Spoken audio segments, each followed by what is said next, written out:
Olá, meus meninos e meninas, tudo bem? Vamos dar continuidade então ao nosso trabalho com relação à citologia, bloco 2, faz parte do programa Biologia Passo a Passo, né, do projeto Biologia Passo a Passo. Espero que vocês realmente estejam realmente estudando, fazendo as partes dos exercícios das planilhas de estudo dirigido, para que realmente vocês possam ter um domínio melhor em sala de aula e aí fica mais para efeito de revisão e, consequentemente, a aprendizagem se torna melhor. Então, vamos dar início à nossa programação de hoje com relação ao bloco 2, vendo mais um tipo de elementos que fazem parte das estruturas celulares, né, que fazem parte da célula, que são divididas em 5 blocos. Então, nós estamos agora observando mais um pacote de exercícios, né, de estruturas celulares do bloco 2. Então, vamos lá. A estrutura que está sendo destacada em questão, ela é o núcleo de uma célula, só que ele está no efeito individualizado e com detalhe especial, principalmente para a membrana que o envolve, né, que está aqui em volta. Isso aqui não é uma célula, isso aqui é um material nuclear. Tá?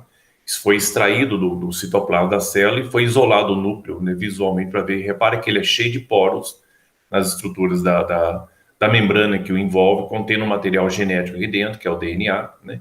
E que esse conjunto é chamado de cromatina. E quando esse conjunto ele se torna condensado, né, ele sofre espiralizações, ele vira um material genético chamado de cromossomos, né, que passam a ser visíveis. Isso aqui é o material chamado região produtora de RNA, né, ribossome, que é conhecido como nucleolo. Então dá a sensação para a gente que parece uma célula, né? É uma célula dentro de outra célula, não. Isso aqui é um material genético no núcleo da célula e tem uma diferença marcante por causa desses pontos que são chamados de poros da carioteca. Porque a membrana plasmática não tem poros, né? Mas a membrana nuclear tem. Porque é por aqui que transita as ordens que saem do núcleo, porque o núcleo é o central de administração da célula e passa a informação do que a célula deve fazer ou deixar de fazer, né? A partir desses orifícios que são chamados poros da carioteca, como está sendo representado aqui. Ok? Então, provavelmente vai focar isso, ó, a carioteca, né? Onde está envolvendo todo o material genético colocado. Então, o nome dessa estrutura é chamada de carioteca, também pode ser denominado de membrana nuclear. Tá? Dois nomes para essa estrutura aí. A função para que serve, ela serve para o efeito de contenção do material genético, né? É usada até como efeito de referência para classificação em dois grupos celulares com devolução. O primeiro tipo de modelo celular tinha um material genético espalhado no citoplasma sem a presença da carioteca e, consequentemente, ele é chamado de célula procarionte, né, ser de núcleo primitivo, e distinguiu-se mais tarde com a evolução da expansão do citoplasma para fora, por várias evoluções, segundo a hipótese de Roberts, e aí com essa evolução da membrana, né, da celular, que foi formando uma segunda membrana e uma membrana interna, essa membrana interna que mantém o material genético dentro dela, passou a se chamar de membrana nuclear, e a membrana que sofreu uma expansão e formando um novo espaço, passou a chamar membrana celular, né, segundo a hipótese de Roberts. Ela então desenhou os seres que são chamados de eucariontes. A palavra vista de trás para frente, né? Onte é ser, carion é núcleo e eu é verdadeiro. Então é um ser de núcleo verdadeiro.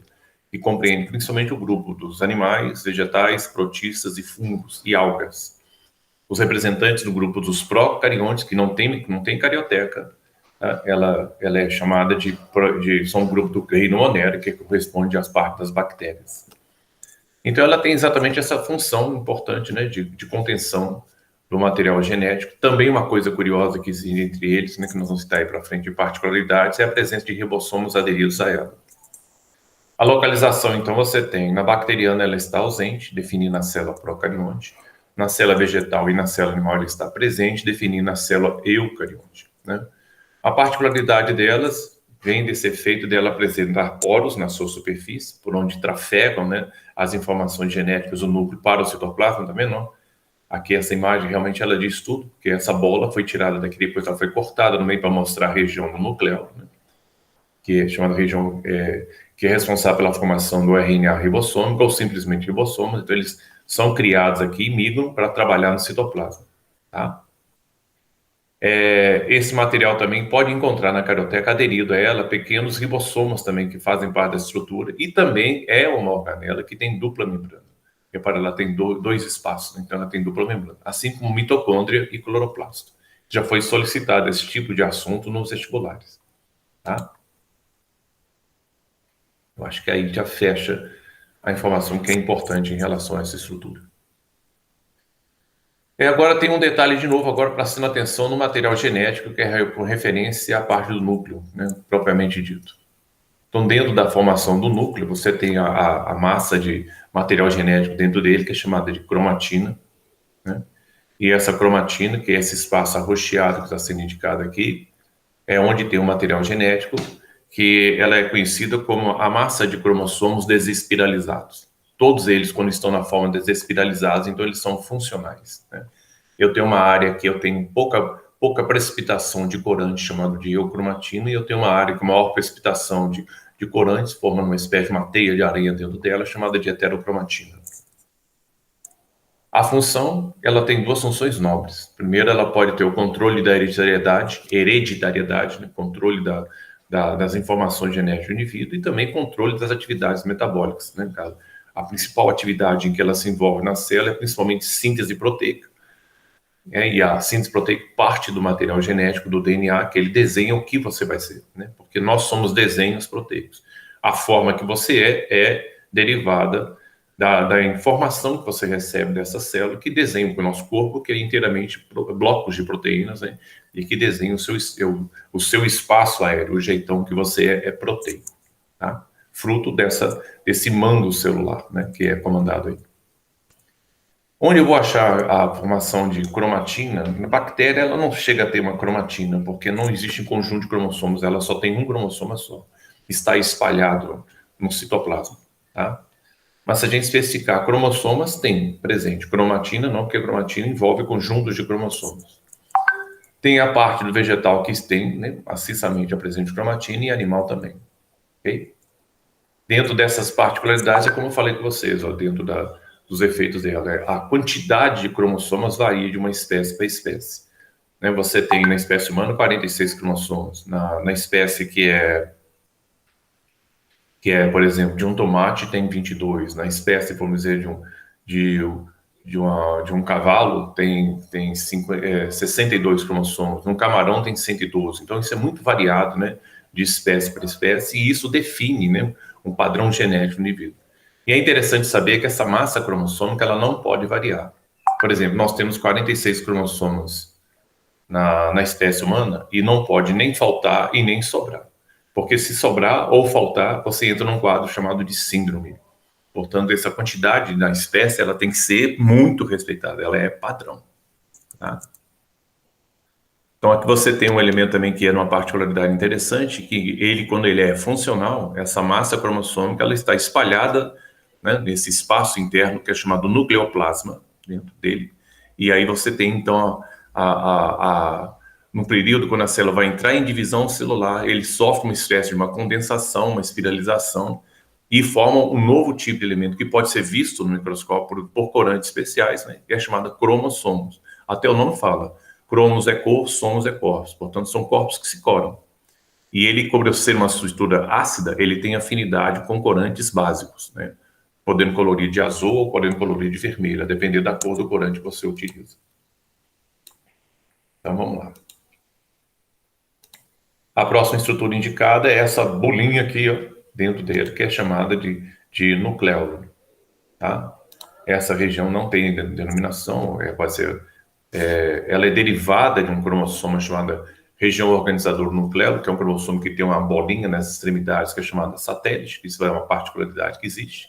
E quando ele está desespiralizado, ou seja, a concentração, né, maior, né, como essa área é responsável pela formação nucleolo, existe muito RNA ribossômico nessa região, e quando você joga o corante na célula, ele se precipita de uma forma muito grande e forma uma mancha, né, dentro de uma outra mancha, porque essa área aqui forma uma mancha grande no citoplasma, no núcleo, e forma-se uma outra mancha dentro do núcleo, parecendo que tem um núcleo dentro do núcleo, mas na realidade isso aqui chama-se nucleolo, devido à concentração muito grande de RNA ribossômico ou simplesmente ribossômico.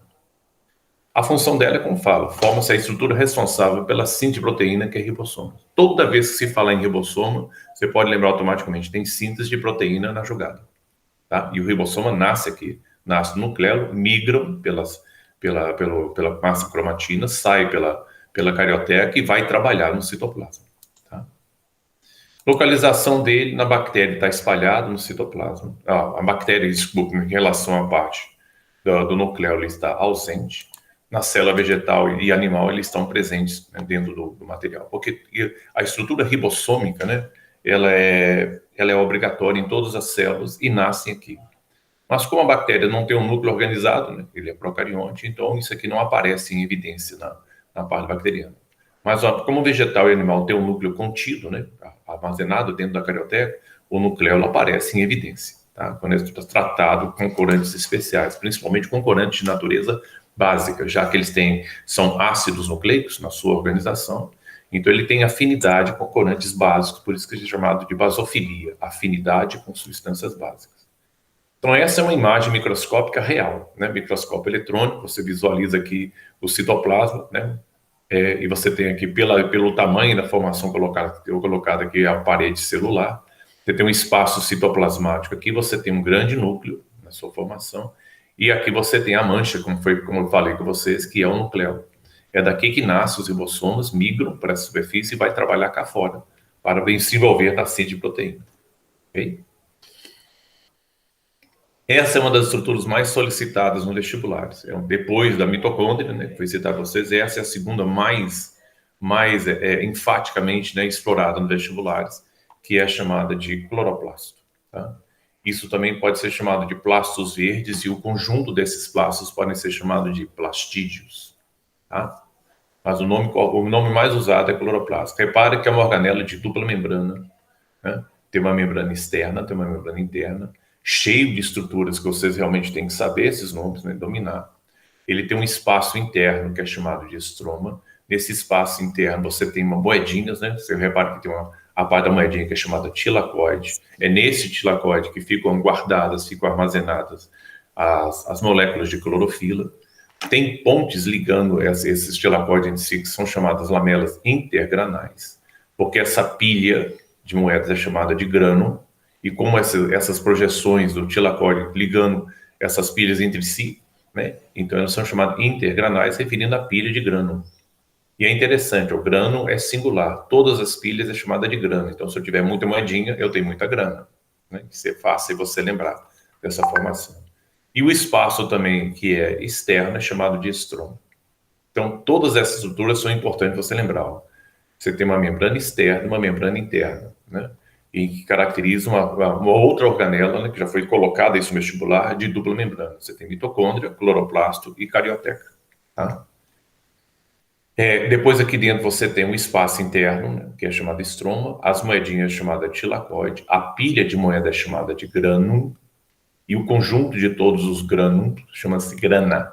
Tá? E existem pontes, né, de projeção que partem os tilacoides ligando os grãos entre si, são chamadas de lamelas, porque parecem pequenas lâminas, lamelas intergranais. Isso aí, infelizmente, vocês têm que memorizar até passar o vestibular, porque existem questões a respeito disso. Tanto nos tilacoides como nas lamelas intergranais, você pode encontrar a presença da clorofila, que é um pigmento que é responsável, que participa do processo da respiração celular, da fotossíntese, tá? Desse caso aí.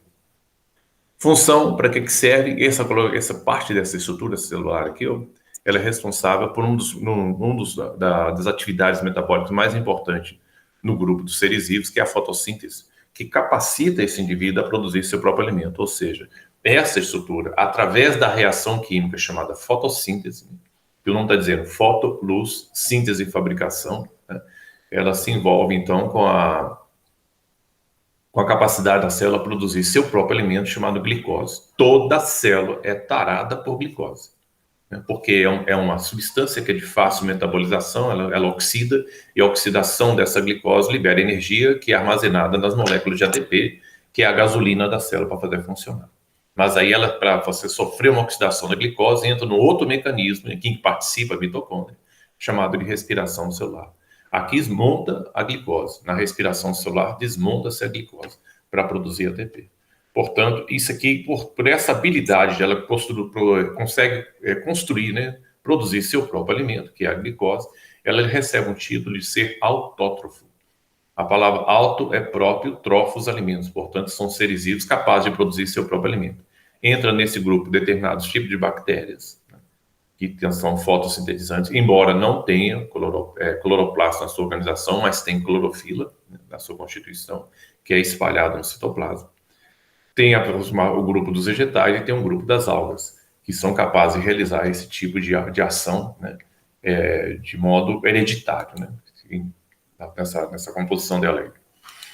A localização em bactéria, essa estrutura está ausente, não existe cloroplasto em bactérias, mas em alguns grupos de bactérias existe clorofila, né, que estão situadas no citoplasma em lamelas, chamadas lamelas que são citoplasmáticas, né, lamelas fotossintetizantes, e que são grudadas as clorofilas nela. Né? Então ela não está aleatoriamente espalhada, ela está organizada dentro do espaço citoplasmático bacteriano, embora não tenha essa organização especial aqui, o que é show de bola. Agora, vegetal, essa estrutura é exclusiva. Tá?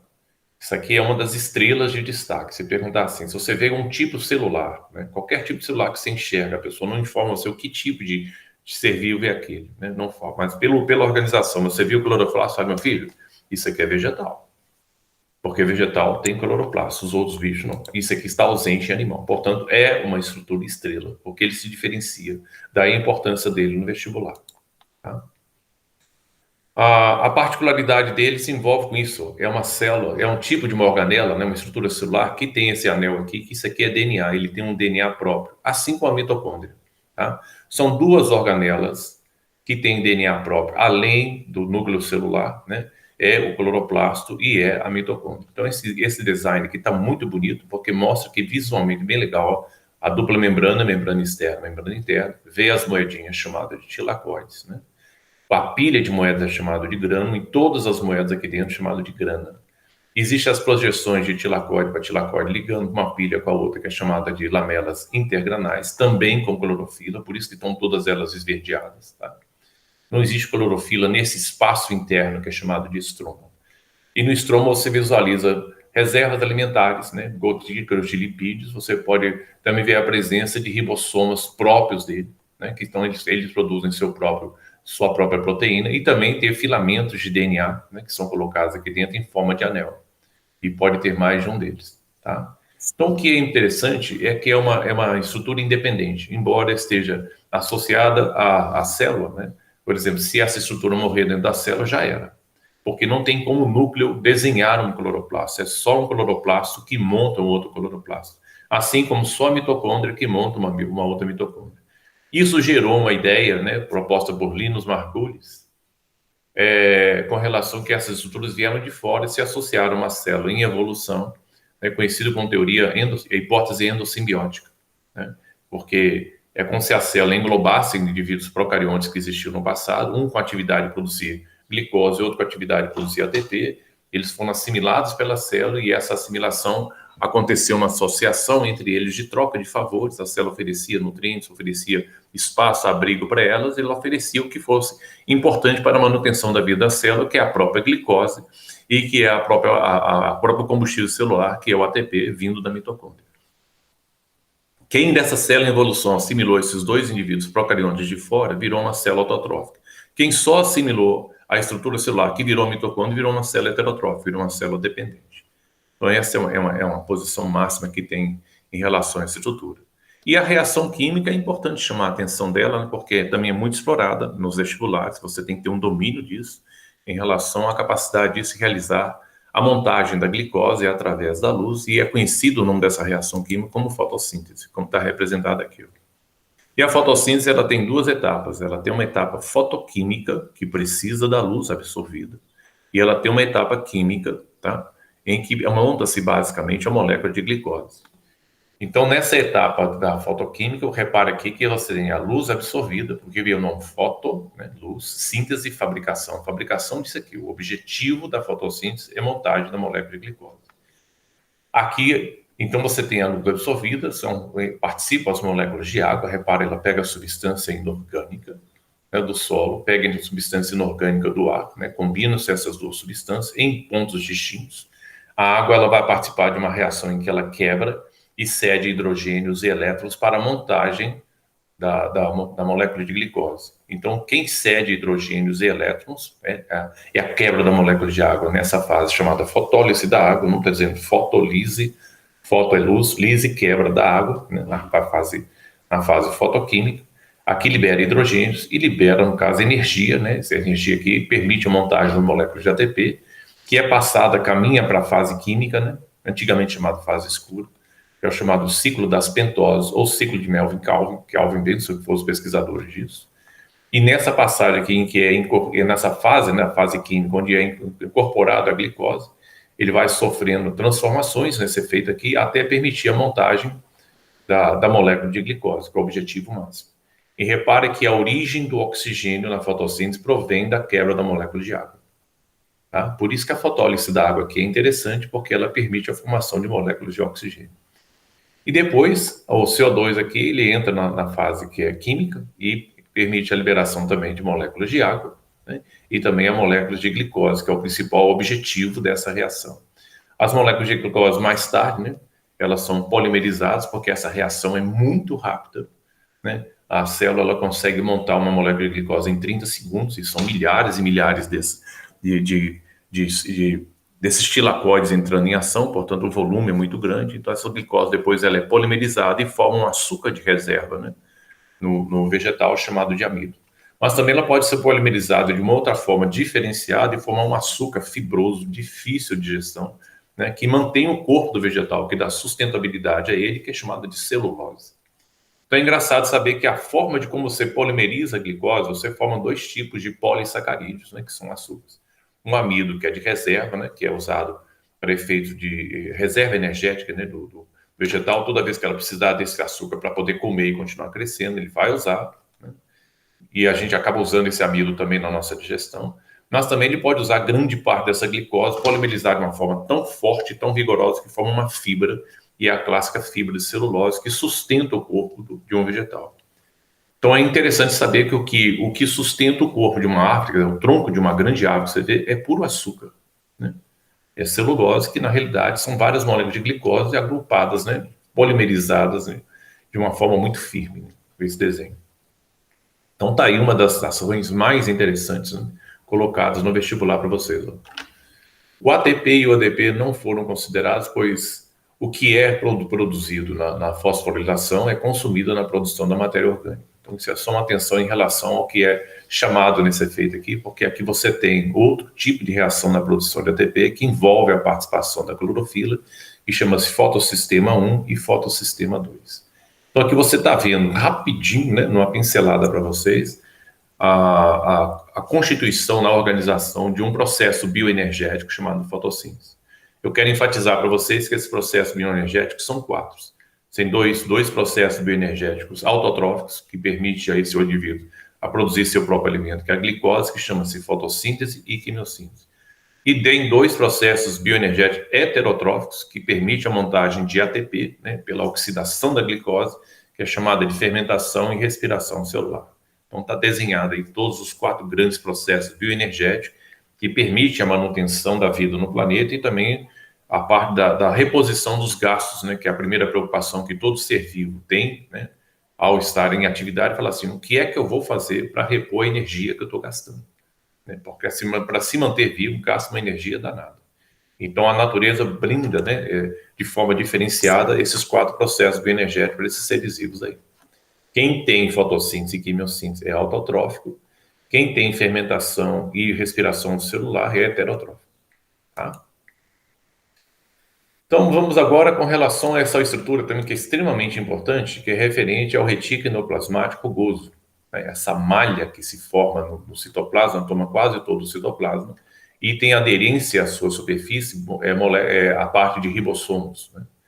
E o retículo endoplasmático rugoso, como o nome está dizendo, retículo, porque ele forma uma pequena rede, daí vem o nome reticular, rede, né? Endoplasmático, porque está dentro do citoplasma. E ele é rugoso porque tem milhares, né, de ribossomas aderidos na sua superfície, que ele confere um aspecto de uma lixa. Por isso, a superfície fica rugosa. E aí vem uma estrutura que é clássica, né, o destaque dele. O nome chama-se retículo endoplasmático rugoso. Tem denominação? Tem. Você pode chamar de retículo endoplasmático granular, devido à presença dos grânulos de ribossoma aderido à sua superfície.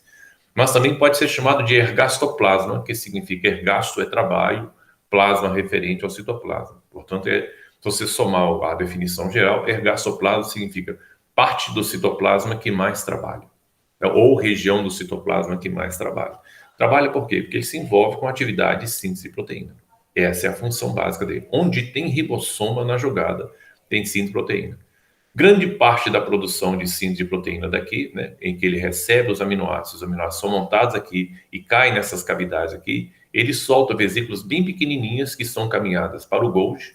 O Golgi armazena, empacota e despacha essas vesículas que podem ter de origem de exportação celular, ou então ficam, se por acaso essas proteínas com caráter enzimático ficarem aqui dentro, e pode virar uma organela celular chamada lisossoma. Pensa na questão mais solicitada no vestibular, é essa aí. Porque ele fala assim, ó, se você introduzir na célula aminoácidos, que são componentes, né, são unidades formadoras das proteínas, quais são as estruturas celulares que ele deve passar para chegar até o seu final? Então, a imagem é essa. Os aminoácidos são absorvidos pelo retículo endoplasmático rugoso, né, por uma atividade de síntese proteica por aqui. Depois eles são encaminhados para o Golgi e depois eles são encaminhados ao vesículo Golgi. Essa questão caiu no mínimo 5 vezes no Enem. Né? Então o Enem tem uma paixão por esse tipo de assunto que é impressionante. Muitas vezes ele falou assim, ó, foi dado um tempo de programação, 5 minutos, 10 minutos e 15 minutos. 5 minutos ele está aqui, né, esse aminoácido que a célula absorveu. Né?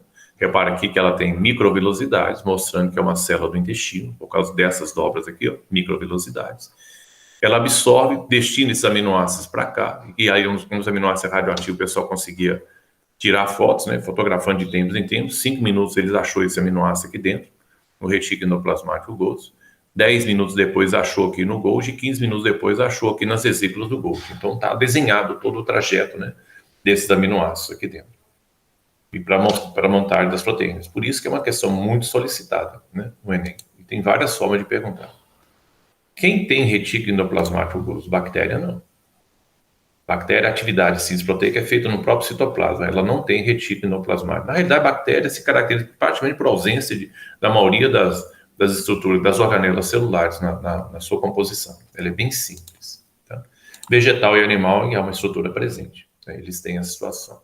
Qual é a particularidade desse sistema? Aqui veja o seguinte.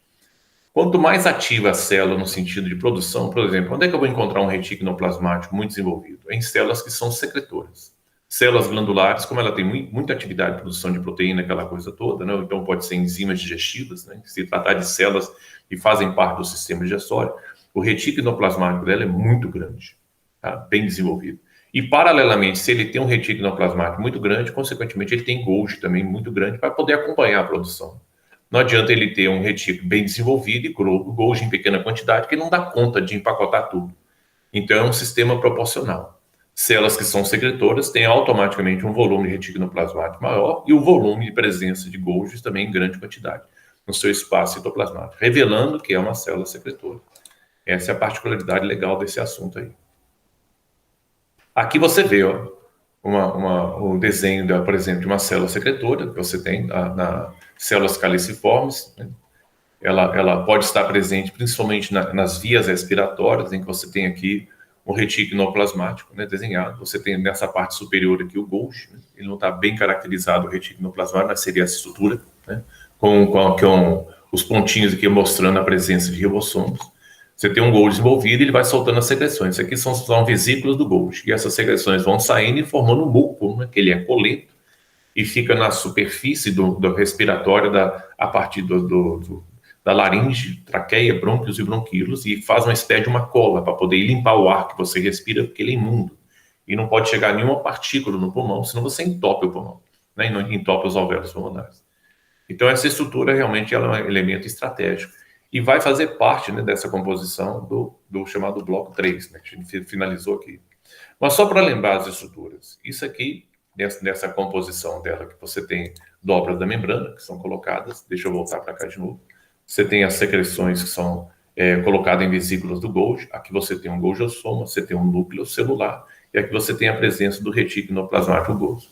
É um desenho que está esquemático, né? Chama atenção, né? Porque dá a ideia que é feito pequenininho, mas isso aqui teria que estar numa situação bem mais desenvolvida, né, em tamanho, né, desse trabalho. Também você pode ter essas células caliciformes também, na presença dela, tecido pancreático produzindo enzimas digestivas, né? E que ela joga esse material no canal pancreático para poder cair essas enzimas digestivas na parte do intestino delgado para processar o efeito da digestão. E então nós vamos fazer depois, então, nós vamos voltar nessa imagem, né, para mostrar para vocês a continuidade da versatilidade das estruturas celulares no bloco 3. Eu vou finalizar a nossa apresentação aqui, para que a gente possa dar continuidade à nossa gravação. Estudem direitinho, façam uso do bloco 2, você tem aqui na apresentação aqui, ó, nessa folha de exercício, bloco 2, são 5 folhas dessa, cada uma delas, então nós vamos apresentando em partes para que você possa acompanhar e vai fazendo esse resumão, né, seguindo a ideia do mapa mental. Não escreve muito não, vocês coloquem, seja bem sucinto, né, não faça um resumo bem bacana, para poder acompanhar isso facilita muito estudar. Se você tiver essa base que eu estou apresentando vocês na cabeça, não tem como o pessoal do vestibular derrubar vocês em questão de citologia. Agora, é importante que vocês façam um capricho, não precisa necessariamente fazer na folha. Né? Se você quiser desmontar a imagem, cortar e colocar no caderno de vocês, as imagens podem ser coloridas também, ela está à disposição de vocês no Google Classroom. Né? E se você puder baixar colorido, vai ser melhor ainda, então tá de boa. Eu também tenho o efeito da oferta disso em relação ao aluno que quiser encomendar comigo as coisas coloridas, ele encomenda. Então, a gente depois discute isso em sala de aula, tá? Como pode ser feito. Mas quanto mais organizado for o seu caderno, melhor para efeito de fixação do exercício e dá gosto também para estudar. Porque um caderno muito organizado é legal. Agora, um caderno que veio da Terceira Guerra Mundial, meu filho, você olha para ele e fala, que porcaria. Não dá vontade nenhuma de estudar. Então, o capricho é realmente tudo, né? Como a gente fala, é expressivo nesse assunto aí. Estudem direitinho, tá? Façam um trabalho realmente a contento, né? Porque a gente possa fazer um trabalho bacana. E nós vamos daqui a pouco continuar o bloco 3, 4 e 5. Nós vamos depois aqui, nós estamos finalizando o bloco 2 e vamos agora depois gravar o bloco 3. Espero que vocês façam um bom trabalho e bons estudos e se cuidem, viu? Daqui a pouquinho eu volto.